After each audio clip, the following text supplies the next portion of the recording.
Blood pooled under Lupa's head, warm against frozen marble. Above her, 3 women were already crafting their lie. She slipped. But 40 feet higher, in the council chamber window, the Alpha King had witnessed everything. The deliberate shove. The pregnant Omega tumbling down 43 steps. The attempted murder of a child he didn't know was his. Lupa's vision blurred, consciousness fading, but through their severed mate bond she felt it, his rage igniting like wildfire. They'd tried to kill her. Now he'd kill them all. If you believe pregnant women deserve protection no matter their rank, hit that subscribe button right now. Only those who side with bullies won't. Lupa had counted the steps on her way up. 43. Now, tumbling down them, each impact felt like a hammer striking her bones. Her hip cracked against stone. Her shoulder wrenched. Her skull bounced off an edge, and white stars exp. Lowed across her vision. The baby. Oh gods, the baby. She tried to curl into herself, tried to protect the small life growing inside her, but momentum had other plans. Her body was a rag doll, tumbling, crashing, helpless. The landing came up fast.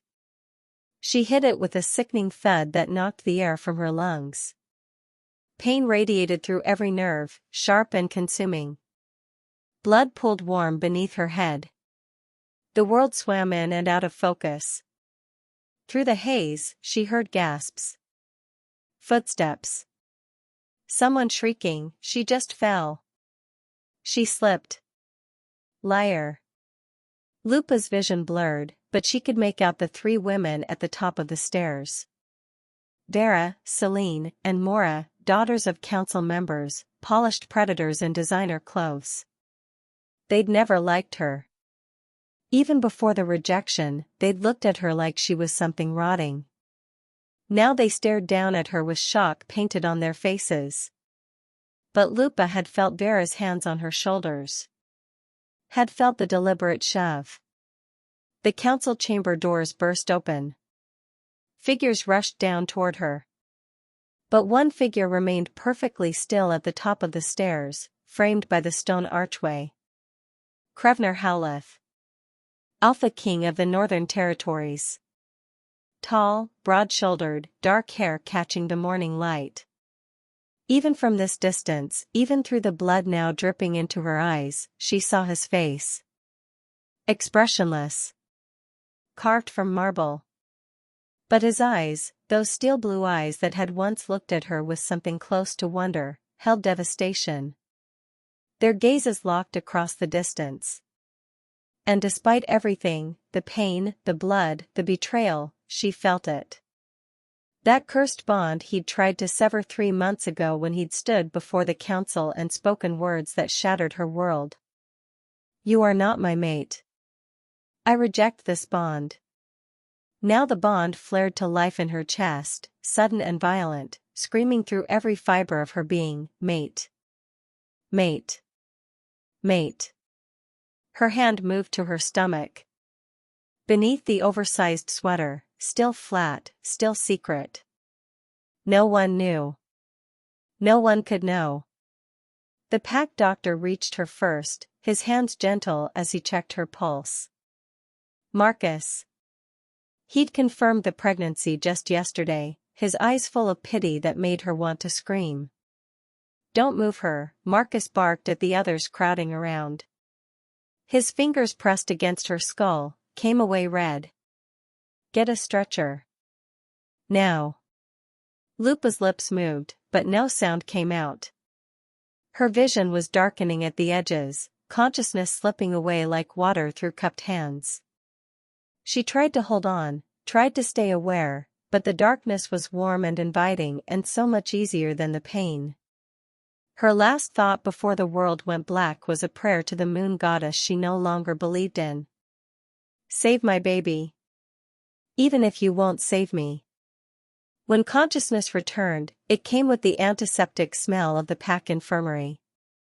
Lupa's eyelids felt weighted with stones. Her body was distant, floating, as though someone had disconnected her nerves and she was piloting herself from somewhere far away. Pain pulsed through her skull in waves that matched her heartbeat. The baby. Her eyes snapped open. Panic clawed up her throat as her hand flew to her stomach, pressing against the thin hospital gown. A monitor beeped steadily beside her bed. And 4 line trailed from her arm. "Don't move." The voice was granite and ice, unmistakable. Krevnar stood by the window, his back to her, silhouetted against gray afternoon light. He wore the same dark shirt from this morning, but tension radiated from his shoulders, filling the entire room with barely contained violence. "My baby." Her voice cracked, raw from screaming she didn't remember doing. "Alive." The single word was clipped. "For now." Relief flooded through her so powerfully she felt dizzy. "How long?" 6 hours. He still hadn't turned around. "You fractured your skull. Dislocated your shoulder. The pack doctor says you're lucky you didn't break your neck." Lucky. The word tasted bitter. Finally, Krevnar turned. His steel blue eyes met hers, and the impact was physical. The mate bond surged between them, that connection he'd tried to sever but could never fully break. Through it, she felt his rage, not at her, but burning like wildfire beneath his controlled exterior. "Who pushed you?" Lupa's throat tightened. She'd expected many questions, but not that one. Not spoken with such quiet fury that it made the air vibrate. "What makes you think?" "I saw." He crossed the room in 3 strides, suddenly standing beside her bed. Up close, she could see the shadows under his eyes, the tension in his jaw. "I was in the council chamber. I watched 3 women block your path. I saw the shove. I saw you fall." His hand moved as if to touch her face, then stopped halfway, clenching into a fist. Through the bond, she felt his war with himself, the desperate need to touch her versus the rejection he'd carved between them 3 months ago. "Tell me their names, Lupa." She'd almost forgotten what her name sounded like in his voice. Low and rough, like gravel and smoke. It sent shivers down her spine despite the pain. "It doesn't matter." "It matters." He leaned closer, and she could smell cedar and winter on his skin. "Tell me who did this, and I will make them pay." "Why?" The question burst out of her, sharp and accusing. "Why do you care? You rejected me. You stood in front of the entire council and told them I wasn't your mate. You walked away and didn't look back." Something cracked in his expression.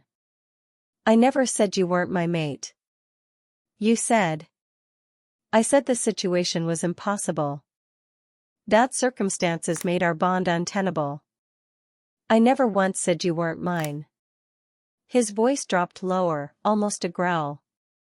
"Because that would have been a lie, Lupa. And I've told you enough lies already." Her heart hammered against her ribs.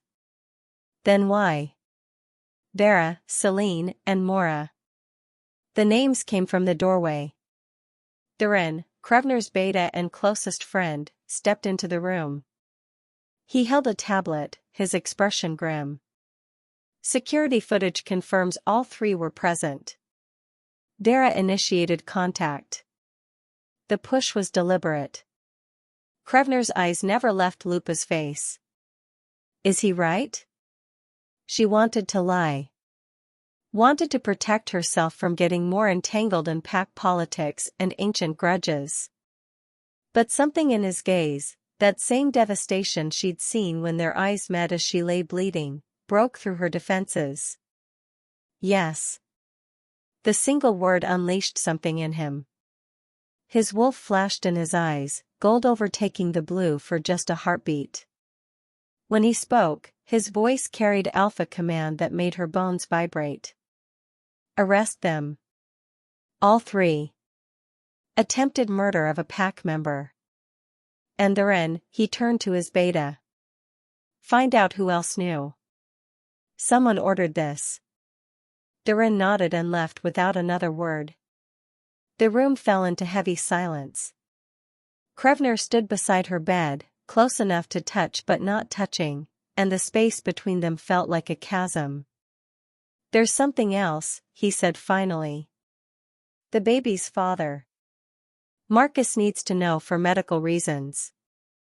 The genetic profile affects treatment options. Lupa's blood turned cold. This was it. The moment she'd been dreading since the positive test. It doesn't matter. Lupa. It's mine. That's all that matters. His jaw clenched. Through the bond, she felt something sharp and painful lance through him. You're protecting someone. I'm protecting my child. From who? From me? He leaned down, bracing one hand on the bed beside her hip, bringing his face level with hers. Is that what you think? That I'd hurt a child? I think you'd do whatever the council tells you to do. The words came out harder than she intended. Like you did 3 months ago when you chose your throne over me. The blow landed. She felt it through the bond, saw it in the way he flinched. For a moment, she thought he'd leave. Thought he'd walk away like he had before. Instead, he did something that shocked her into silence. He knelt beside her bed. Krevnar Howleth, Alpha King of the Northern Territories, dropped to his knees beside a hospital bed in the pack infirmary and looked up at her with eyes that held more emotion than she'd ever seen in him. I made the wrong choice 3 months ago. His voice was rough. Aldrich gave me an ultimatum: exile you from Packlands entirely, or reject you publicly. He said if I didn't choose, the council would vote to have you executed as a bloodline contaminant. Lupa's breath caught. What? Your grandmother was human. 3 generations later, they still consider it a stain. A weakness that makes your Omega status even lower. His hands clenched into fists on his thighs. I thought rejection would be kinder. Thought you'd be humiliated but alive. I didn't know, his voice cracked. I didn't know you were pregnant. Didn't know the rejection would hurt you this badly. Didn't know Aldrich would twist my words to make sure you heard only the rejection, not the reason behind it. The room spun. Lupa's mind raced, trying to reconcile this new information with 3 months of pain and isolation. You're lying. I'm not. You expect me to believe the council wanted me dead? That you rejected me to save my life? I have proof. He pulled something from his pocket, a folded piece of paper, yellowed and creased.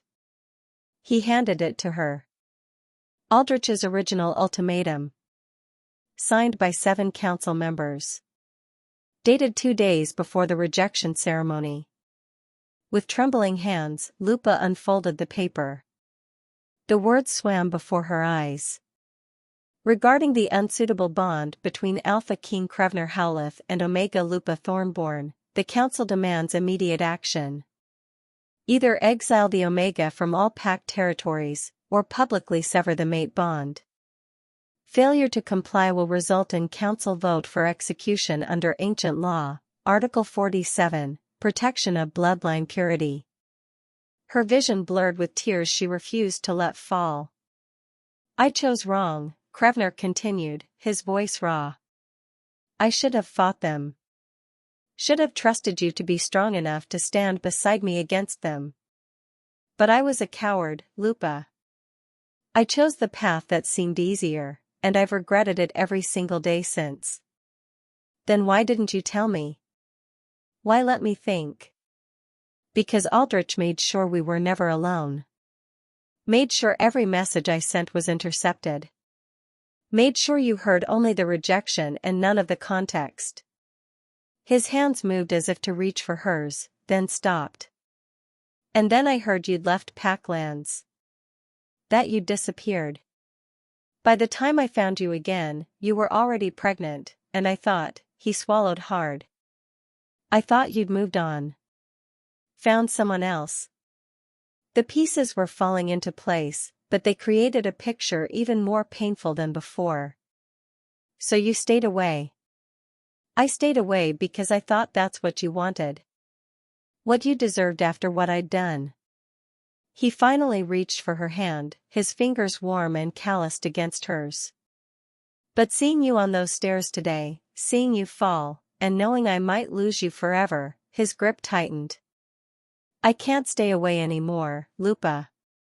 I won't." Through the bond, she felt the truth of his words.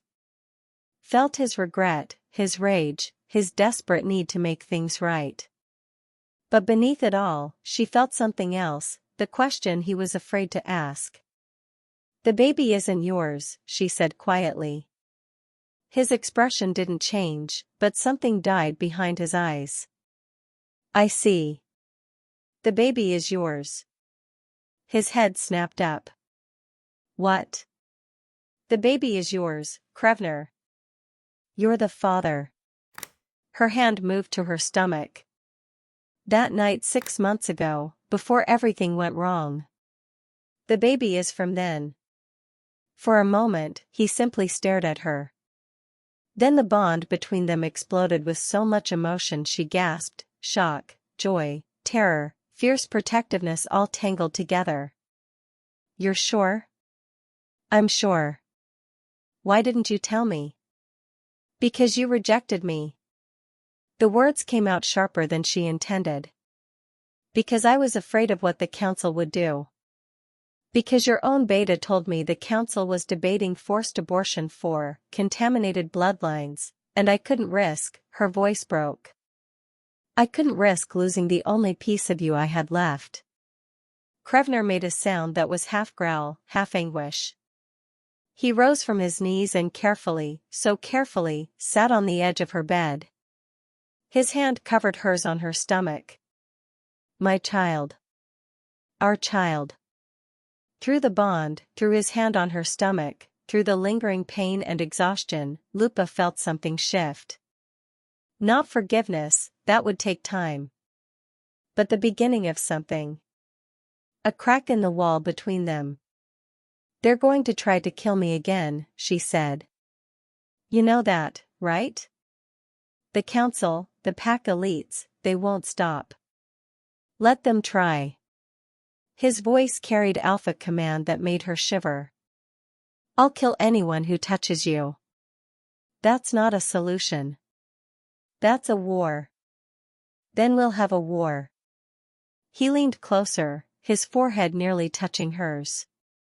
"I told you I made the wrong choice 3 months ago. I won't make that mistake again. This time, I choose you. I choose our child. And if the council has a problem with that, they can try to remove me from the throne. But I promise you, Lupa," his steel blue eyes burned into hers. "They won't succeed." Hit subscribe if you believe love should never bow to prejudice. Comment protect the innocent if you're nothing like those council members who put power over life. Only those who side with corruption will scroll past. 3 days later, Lupa was released from the infirmary with strict orders to rest. Marcus had confirmed what they all feared, the fall had caused minor placental damage. Not enough to lose the baby, but enough to put her on bed rest for the next 2 weeks. Krevnar moved her into his private quarters in the Alpha Wing. "This is a mistake," she said as 2 Omegas helped her settle into a chair by the window. The room was massive, all dark wood and stone, with a fireplace large enough to stand in. Nothing like her small apartment on the outer edges of packed territory. "The mistake would be leaving you vulnerable." Krevnar stood by the door, arms crossed. He hadn't left her side since her confession about the baby. "My quarters are the most secure location in the compound. 24-hour guard rotation. Security cameras. And anyone who wants to get to you has to go through me first. What about the council? Won't they? The council can rot. He pushed off from the door, moving to stand beside her chair. I'm invoking the Old Covenant. Lupa's blood went cold. The Old Covenant was ancient law, predating even the council's formation. It gave the Alpha King absolute authority to choose his mate regardless of bloodline or council approval, but using it would essentially declare war on the existing power structure. You can't. I already did.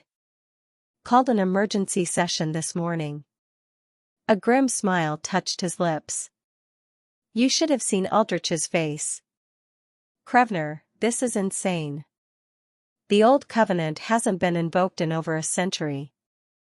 The backlash will be significant. I know.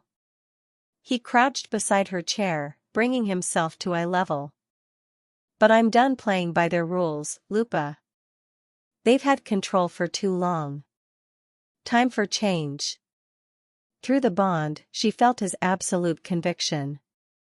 But beneath it, she also felt something else, fear. Not for himself, but for her and the baby. What about Vera, Celine, and Mora, she asked. What happens to them? His expression hardened. They've been arrested.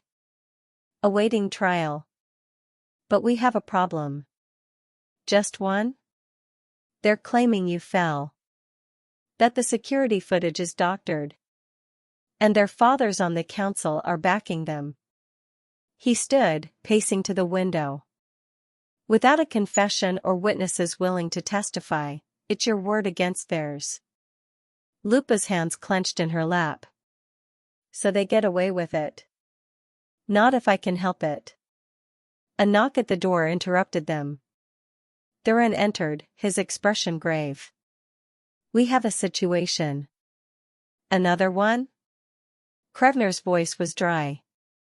Aldrich is calling for an immediate council vote. He's invoking ancient law, Article 12, challenge to Alpha authority. Darren's gaze flicked to Lupa. He's claiming you've been compromised by an unsuitable mate and are unfit to lead. The room went silent. Challenge to Alpha authority was serious, it meant a formal vote of no confidence. If Aldrich got enough council support, Krevnar would be forced to either step down or face a dominance challenge from a council-appointed champion. When's the vote?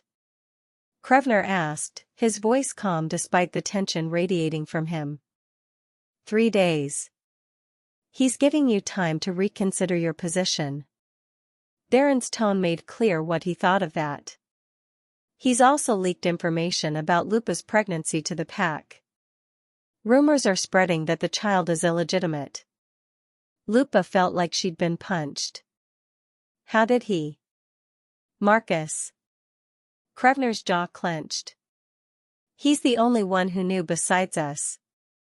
Marcus wouldn't betray patient confidentiality. Unless Aldrich threatened him. Or his family. Krevnar turned to Thurin. Find out how the information leaked. And Thurin, his voice hardened. I want to know everything about Aldrich. Every secret, every deal, every skeleton in his considerable closet. If he wants war, we'll give him war. After Thurin left, Krevnar returned to Lupa's side. I'm sorry.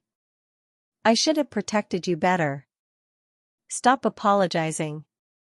She looked up at him, seeing the weight of leadership pressing down on his shoulders. This isn't your fault. Isn't it? If I'd stood up to them 3 months ago. Then we'd be having this fight 3 months earlier. The council was always going to oppose us, Krevnar. The timing doesn't matter. He crouched beside her chair again, his hand covering hers.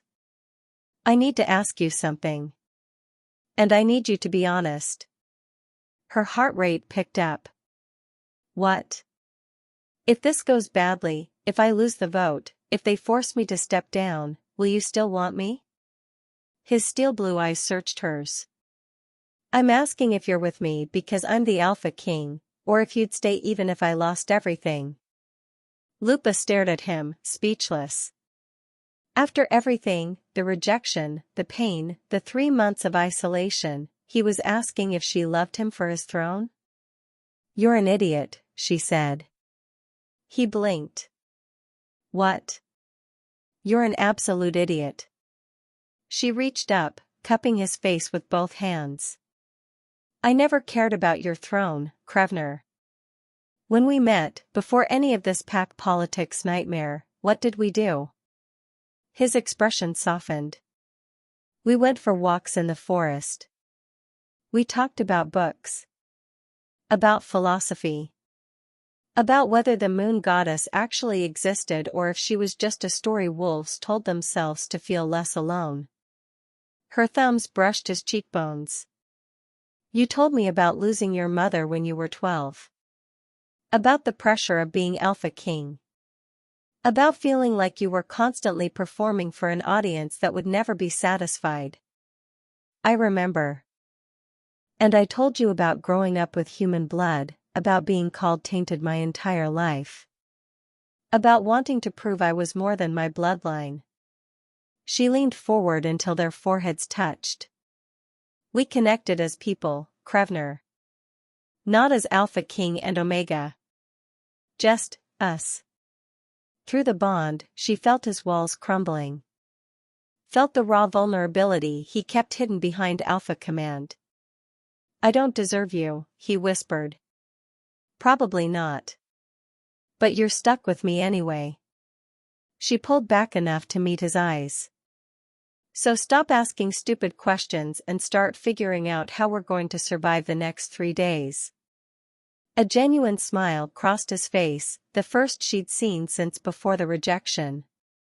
Yes, ma'am. The next 48 hours were a whirlwind. Durin dug up everything he could find on Aldrich and the other council members.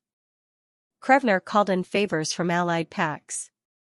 And Lupa, despite doctor's orders to rest, began making calls of her own. What are you doing? Krevnar asked, finding her at his desk with a phone pressed to her ear. She held up one finger, finishing her conversation. Thank you. I'll send the details. She hung up and looked at him. Calling in my own favors. You should be resting. I will. After we win. She gestured to the notepad in front of her, covered in names and notes. You're not the only one with allies, Krevnar. I've been working with Omega advocacy groups for years. Underground networks helping Omegas escape abusive packs, find education, secure better positions. They're small, but they're connected. And they're angry. He moved to stand beside her, reading over her shoulder. This is extensive. Aldrich thinks Omegas are weak. That we'll just roll over and accept whatever the council decides. She looked up at him. He's about to learn how wrong he is. Pride surged through the bond. Krevnar leaned down, pressing a kiss to the top of her head. You're incredible. I'm pragmatic. There's a difference. I'm starting to think they're the same thing. On the morning of the vote, Lupa woke to find Krevnar already dressed, standing by the window watching the sunrise. Can't sleep? She asked. Too much on my mind. He didn't turn around. Today changes everything. No matter what happens. She climbed out of bed, carefully, mindful of her healing injuries, and crossed to stand beside him. Are you scared? Terrified. He finally looked at her. But not of losing the throne. Of losing you and our child. You won't. You can't promise that. Yes, I can. She took his hand, placing it on her stomach. Because we're not going anywhere. Whatever happens today, we face it together. Just like you promised. The baby kicked against his palm, the first time it had been strong enough to feel from the outside. Krevnar's eyes widened, wonder replacing fear. Did you feel? Our child just said hello. Lupa smiled. I think that's a good sign. The council chamber was packed. Every council member present, plus representatives from the pack's most powerful families. Lupa stood beside Krevnar at the center of the room, very aware of all eyes on her stomach. Let them stare. Let them judge. She was done hiding. Aldrich stood at the head of the council table, his expression smug. We are gathered to vote on the matter of Alpha King Krevnar Howleth's fitness to lead, given his recent choices. Before we vote, Krevnar's voice cut through the murmurs, I'd like to present some information the council might find relevant.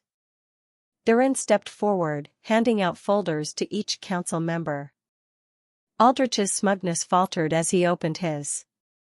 What you're looking at, Krevnar continued, are financial records showing systematic embezzlement from PAC funds over the past 15 years. Aldrich has been siphoning money into personal accounts, falsifying records, and using PAC resources for private business ventures. The total amount stolen exceeds $7 million. Gasps rippled through the chamber. Aldrich's face went red. This is fabricated. The evidence has been verified by 3 independent auditors. Krevnar's voice was cold. But that's not all. You'll also find documentation of bribes paid to council members to vote your way. Threats made to families who opposed you. And, his gaze locked onto Aldrich. Records of your involvement in ordering the attack on Lupa. That's a lie. Is it? Because Vera confessed this morning. In exchange for leniency, she's agreed to testify that you paid her to push Lupa down those stairs. That you wanted her gone before I could invoke the old covenant. The room erupted. Council members shouting, some standing, others demanding order. Through it all, Krevnar stood unmoved, his hand finding Lupa's. So before we vote on my fitness to lead, he said, his voice carrying alpha command that silenced everyone, perhaps we should vote on Aldrich's fitness to remain on this council. All in favor of immediate removal and criminal prosecution? One by one, hands raised. Even council members who'd opposed Krevnar couldn't ignore this evidence. When the count finished, the result was unanimous. Aldrich was removed from the council chamber in restraints, still protesting his innocence. But everyone had seen the truth in his eyes when Krevnar mentioned Vera's confession. The attempted vote of no confidence died before it could begin. Comment: corruption has no place in leadership if you despise manipulators like Aldrich who abuse their power. Hit subscribe if you stand for accountability. Silence is what allows tyrants to thrive. The council's restructuring took 3 weeks. In that time, Lupa moved officially into Krevnar's quarters, and they began planning their formal mating ceremony. We don't have to do this, Krevnar said one evening as they reviewed ceremony protocols. The old covenant is already in effect. You're recognized as my mate. But not by the pack. Lupa looked up from the documents. They need to see us together. Need to witness the bond being sealed properly. Otherwise, there will always be questions. They'll challenge us. You know that. Let them. He studied her for a long moment. You've changed. 3 months ago, you would have tried to avoid conflict. 3 months ago, I thought I was alone. She placed her hand on her stomach, now visibly curved at 22 weeks. Now I'm not. And I'm done letting others dictate my worth. Pride and love surged through the bond. Krevnar crossed to her, pulling her into his arms. Have I told you today that you're remarkable? Not in the last hour. I was starting to feel neglected. He laughed, a real laugh that made her heart soar. I'll work on that. The mating ceremony was scheduled for the full moon, 3 weeks away. In that time, opposition began to surface. Not from the council, Aldrich's replacement, Mira, was a fierce supporter of Omega rights, but from the pack itself. Old families who clung to bloodline purity. Traditionalists who saw Lupa's human heritage as contamination. They couldn't challenge Krevnar directly, not with the old covenant in effect, but they found other ways to make their displeasure known. Anonymous threats. Graffiti on the Alpha Wing. Whispered insults that followed Lupa whenever she left Krevnar's quarters.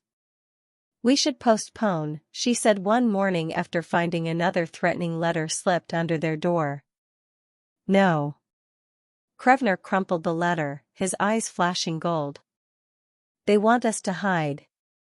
To be ashamed. We won't give them that satisfaction. I'm worried." "I know." He pulled her close. "But fear is their weapon. The moment we let it control us, they've won." Through the bond, she felt his determination. And beneath it, his absolute conviction that this was right, that their bond, their child, their future was worth fighting for. "Then we hold the ceremony," she said. "But I'm making one change to the traditional protocol." "What's that?" "I'm wearing white." His eyebrows rose. White was the color of an accepted mate, worn by Omegas who came to the ceremony already bonded and claimed. Black was for rejected or challenged bonds. Given their history, most expected Lupa to wear black. "Are you sure?" "The pack will. The pack needs to see that I'm not ashamed. That I'm not apologizing for our bond." She met his eyes. "I'm wearing white, Krevnar. And anyone who has a problem with that can challenge me directly." A slow smile crossed his face. "My gods, you're magnificent. Just realistic." "Same thing." The night before the ceremony, Lupa couldn't sleep. She stood on the balcony of their quarters, watching the almost full moon rise over the forest. Tomorrow, that moon would witness their bonding. Tomorrow, she would stand before the entire pack and claim the Alpha King as her mate. Terror and excitement warred in her chest. "Can't sleep either?" Krevnar joined her on the balcony, wrapping his arms around her from behind. His hand settled on her stomach, feeling their child kick and shift. "Too much thinking." "About tomorrow?" "About everything." She leaned back against him. "About how different things would be if you'd stood up to Aldrich 3 months ago. If I hadn't run. If. Don't." His grip tightened. "We can't change the past, Lupa. We can only move forward." "I know. But sometimes I wonder, what if I'm not strong enough for this? For being Alpha Queen? For facing down centuries of prejudice?" He turned her to face him, his steel blue eyes serious. "You survived rejection. Survived being pushed downstairs while pregnant. Survived 3 months of isolation and pain. You're already the strongest person I know. That's just survival. Leading is different. Leadership isn't about being perfect. It's about showing up every day and trying to do better." His hand cupped her face. "And you've already shown more courage than most alphas I've known.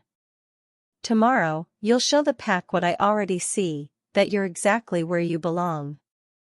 Through the bond, she felt his absolute conviction. No doubt. No hesitation. Just unshakable faith in her. "What if they challenge us?" she asked. "Ancient law allows any alpha to contest a mating ceremony if they believe the bond is unsuitable. Then I'll defeat them." "What if multiple alphas challenge?" His smile was sharp. "Then I'll defeat them all." She wanted to argue, to point out the danger, but looking at him, at the determination in his eyes, at the protective way he held her, she believed him. "I love you," she said. The first time she'd spoken the words since before the rejection. Something in his expression cracked open. I love you too. Never stopped. Never will. They stood together on the balcony, the almost full moon casting silver light over them, and for the first time in months, Lupa felt something close to peace. Tomorrow would bring challenges. Opposition. Possibly violence. But tonight, wrapped in Krevnar's arms with their child moving between them, she felt ready. Like this video if you believe love is worth fighting for, no matter who tries to tear it apart. Comment true bonds can't be broken if you stand against those who use tradition as a weapon. Only cowards who fear change will skip this. The morning of the ceremony, Lupa woke to find Krevnar already gone. A note on his pillow read, "Tradition says we're not supposed to see each other before the ceremony. I'm following enough rules to keep Vera from having a heart attack. See you under the full moon. K." She smiled despite her nerves. Mira arrived an hour later with 3 Omega attendants, all carrying garment bags and cosmetic cases. Ready to become Alpha Queen?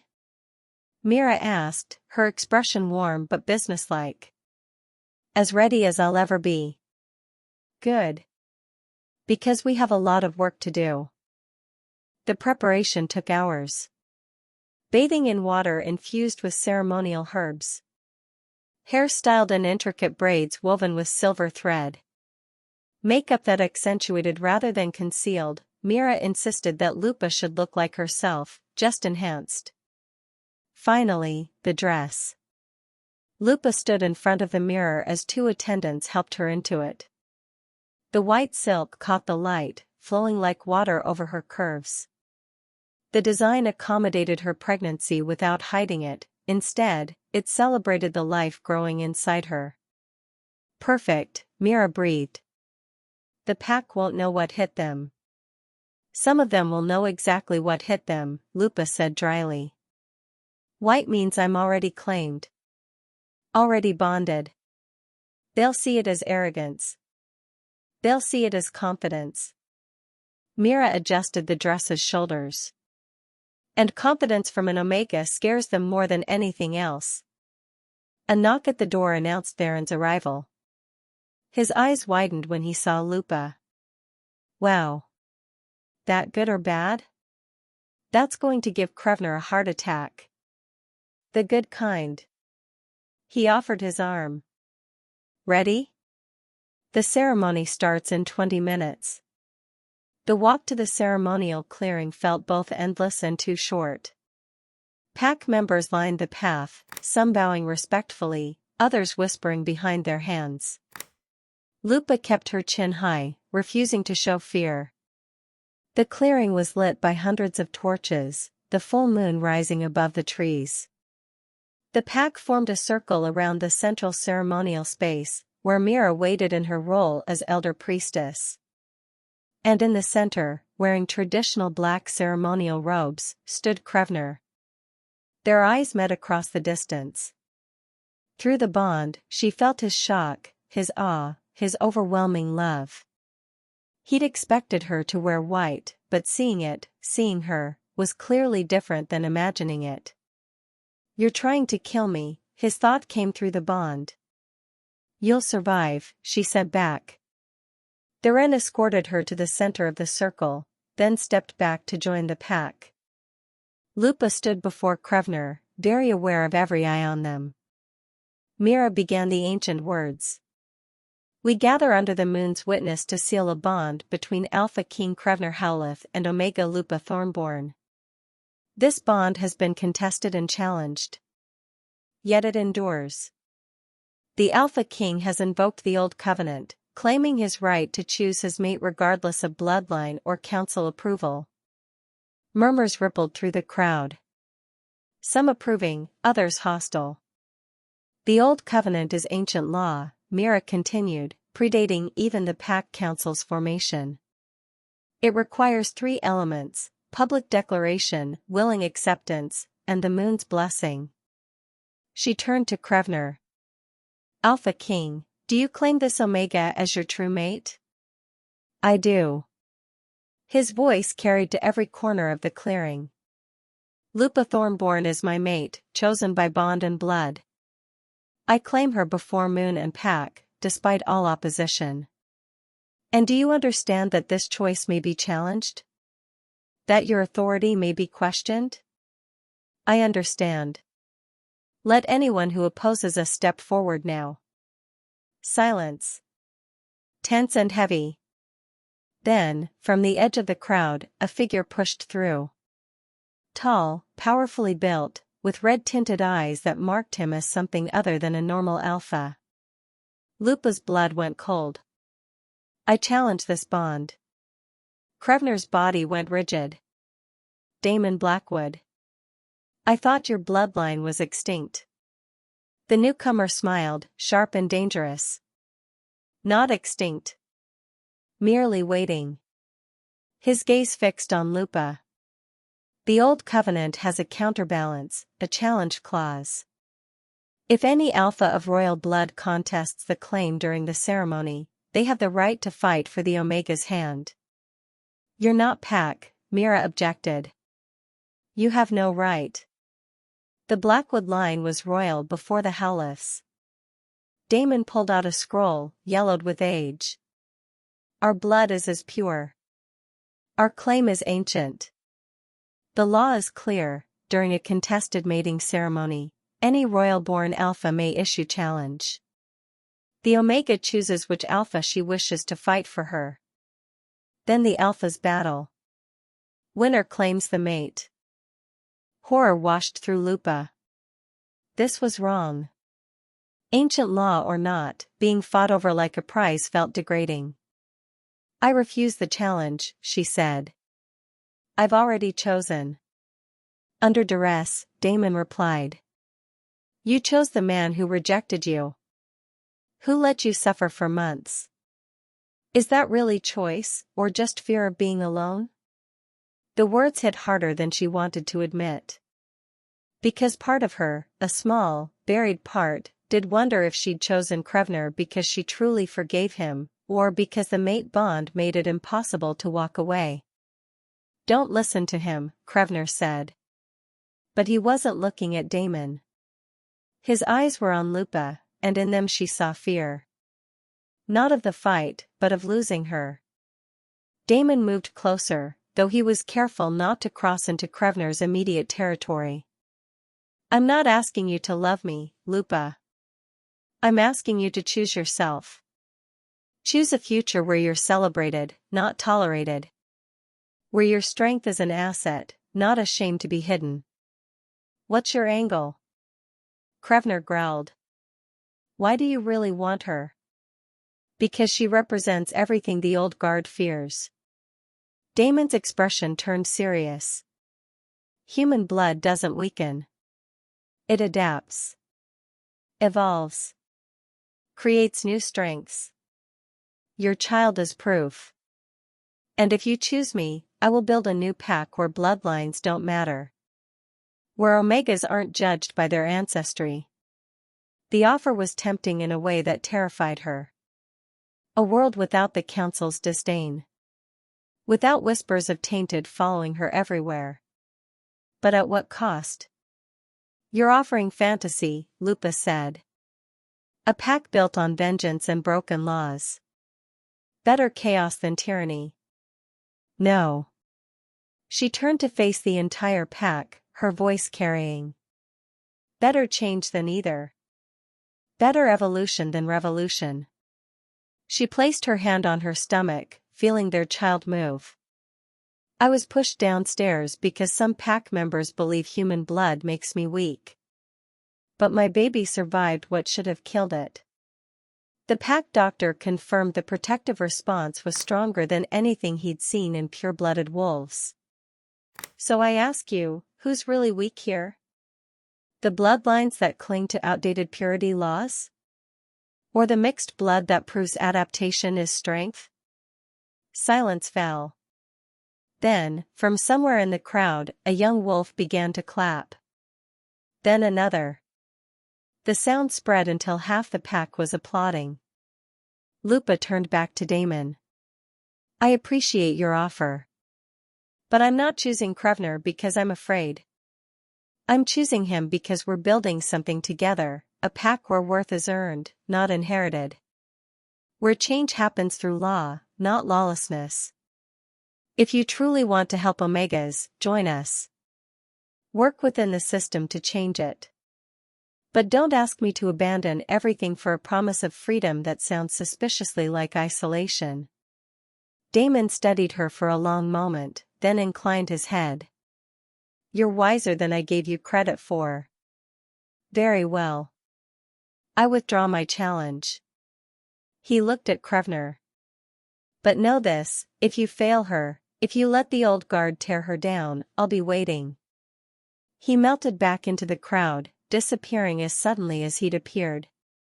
Vera cleared her throat. Well. That was dramatic. Any other challenges? Silence. No one moved. Then we continue. She turned to Lupa. Lupa Thornborn, do you accept Krevnar Howleth as your true mate? Do you claim him before Moon and Pack? Lupa looked at Krevnar. Really looked at him. Saw the man who'd made a terrible choice trying to protect her.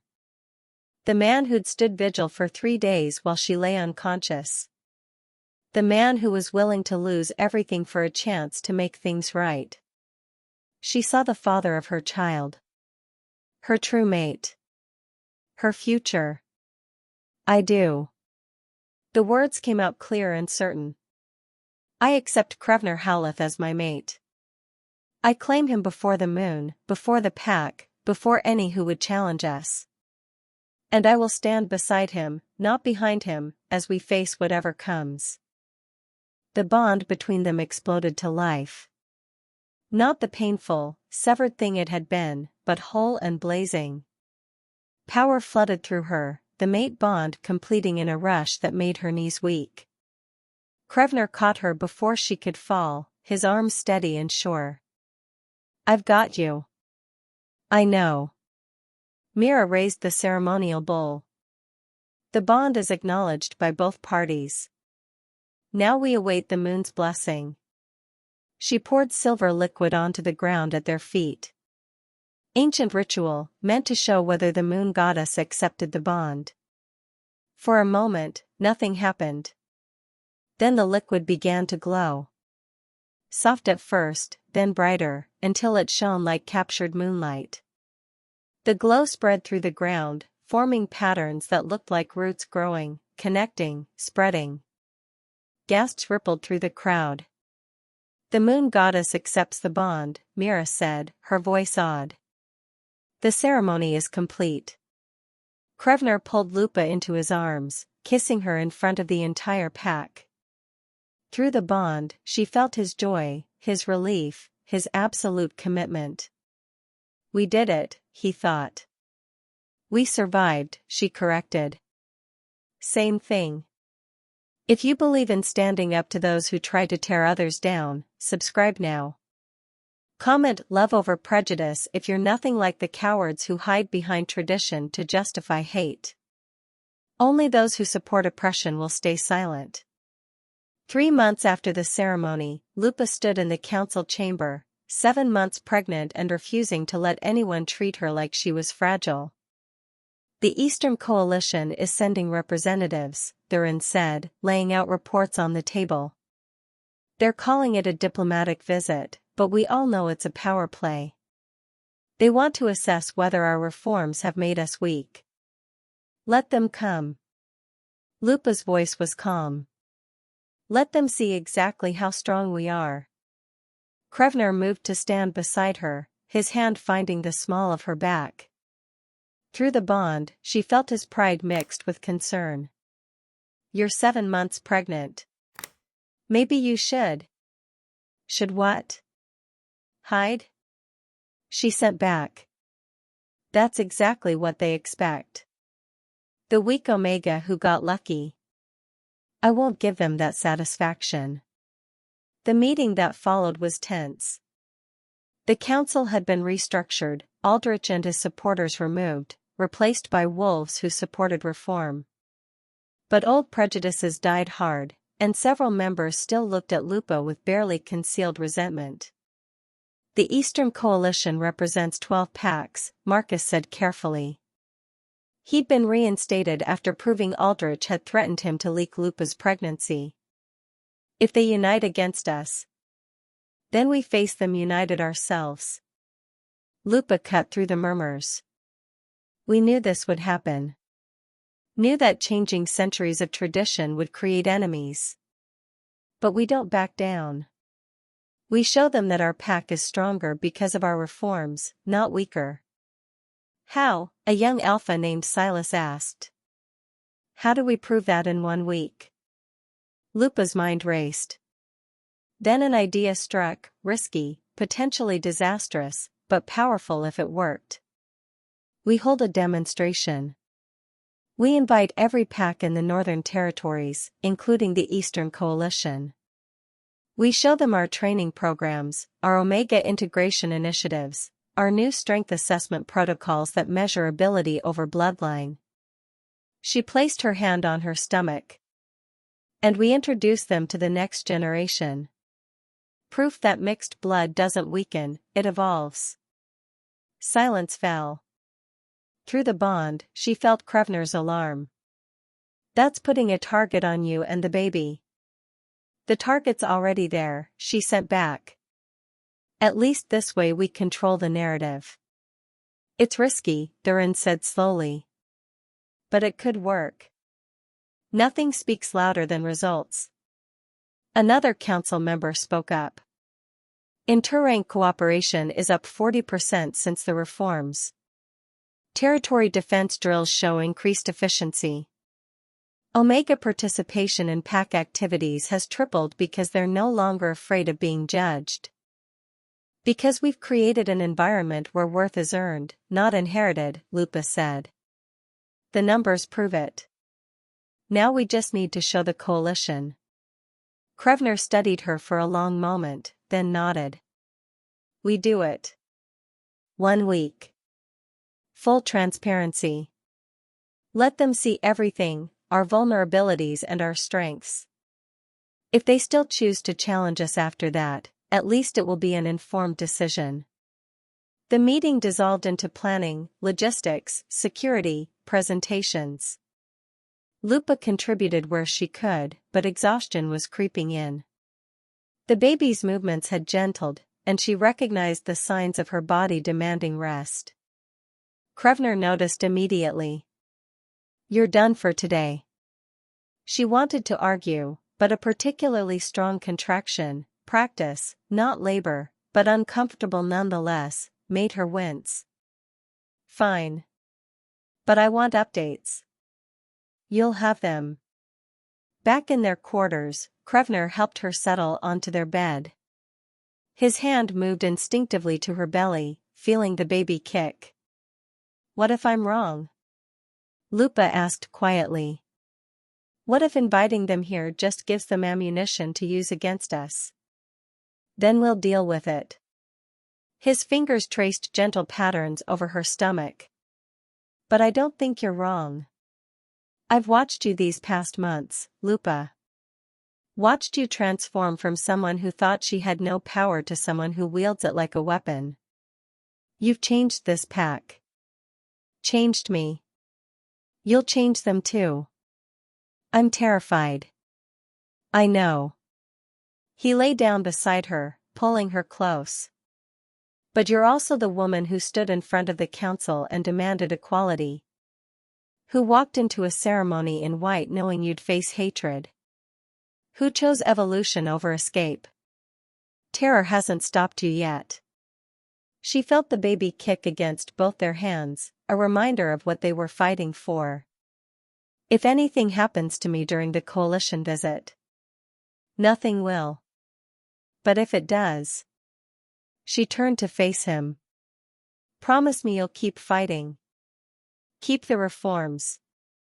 Raise our child to believe bloodlines don't define worth.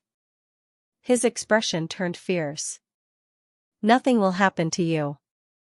I won't allow it. Krevnar. No. He cupped her face. I've already lost you once. I'm not doing it again. Whatever comes next week, whatever challenges we face them together. That's the promise I'm making. Through the bond, she felt his absolute conviction. It should have comforted her. Instead, it made her more afraid because she knew what he would do to keep that promise. Knew he would burn down the world if it meant keeping her safe. Together, she echoed. The week passed in a blur of preparation. The demonstration was meticulously planned, packed training exercises, Omega integration programs, strength assessments that proved mixed bloodlines performed as well or better than pure bloodlines. On the morning of the coalition's arrival, Lupa stood beside Krevnar in the main courtyard, watching 12 packs file through the gates. Representatives from each, all wearing the formal colors of their territories. Most looked skeptical. Some openly hostile. Welcome to the Northern Territories, Krevnar said, his voice carrying alpha command. We've prepared demonstrations of our recent reforms. We invite you to observe, question, and judge for yourselves whether change has made us weaker or stronger. The day was exhausting. Pack after pack scrutinizing every detail, looking for weakness. But the results spoke for themselves. Efficiency was up, cooperation was up, and the Omegas who participated in demonstrations showed skill and confidence that challenged every prejudice about their supposed weakness. By evening, even the most skeptical representatives looked thoughtful. The coalition leader, an older alpha named Victor, approached Lupa as the demonstrations concluded. I'll admit, I came here expecting failure. The old ways have worked for centuries. Why change? Because working and thriving are different things, Lupa replied. The old ways kept the peace, but they also kept half our population oppressed. We're proving that when you give everyone a chance to contribute, the entire pack benefits. Victor studied her, then her visible pregnancy. And your child? You're not concerned about passing on diluted bloodlines? My child will be strong. Not because of bloodline purity, but because they'll grow up in a pack that values them for who they are, not what their ancestry says they should be. She met his eyes. That's the future we're building. One where every pup has a chance to prove their worth. For a long moment, Victor said nothing. Then, surprising everyone, he inclined his head. You've given me much to think about, Alpha Queen. It wasn't approval. But it wasn't condemnation either. It was consideration, and that was more than they'd hoped for. That night, after the coalition members had been settled in guest quarters, Lupa stood on their balcony watching the stars. We did it, Krevnar said, joining her. They're not attacking. Not yet, anyway. Not yet, she agreed. But this is just the beginning. I know. He wrapped his arms around her from behind, his hand settling on her belly. The baby kicked, as if agreeing. But we survived today. That's enough. Lupa leaned back against him, feeling the weight of everything they'd accomplished and everything still ahead. The fight wasn't over. There would be more challenges, more opposition, more danger. But standing here, wrapped in Krevnar's arms with their child moving between them, she felt something shift inside her. Not fear, but determination. She'd survived rejection. Survived being pushed downstairs. Survived the moon's judgment and the pack's prejudice. She'd stood before the coalition and defended their reforms. She would survive whatever came next. For her child. For her mate. For every Omega who'd ever been called tainted. The future was uncertain. The danger was real. But for the first time since this whole nightmare began, Lupa felt something she hadn't felt in months. Hope. What are you thinking? Krevnar asked. That we're going to win. She turned in his arms to face him. Not today, maybe not even this year. But eventually, we're going to change everything. And no one, not the coalition, not the old guard, not anyone, is going to stop us. His steel blue eyes blazed with pride and love. Damn right we are. Through the bond, she felt his absolute conviction matching her own. Together, they were unstoppable. The moon rose higher, bathing them in silver light. Somewhere in the compound, the coalition members debated their future. But here, on this balcony, Lupa and Krevnar stood together, facing whatever came next. They'd survived the fall. Now they would rise. And the world would change with them. Subscribe if you believe the future belongs to those brave enough to challenge outdated systems. Comment change starts with courage if you refuse to be like those who cling to power through oppression. Silence is complicity, make your stand. You made it to the end. You stayed with Lupa through every fall, every heartbreak, every moment she chose to stand when the world wanted her broken. That means something to me, more than you know.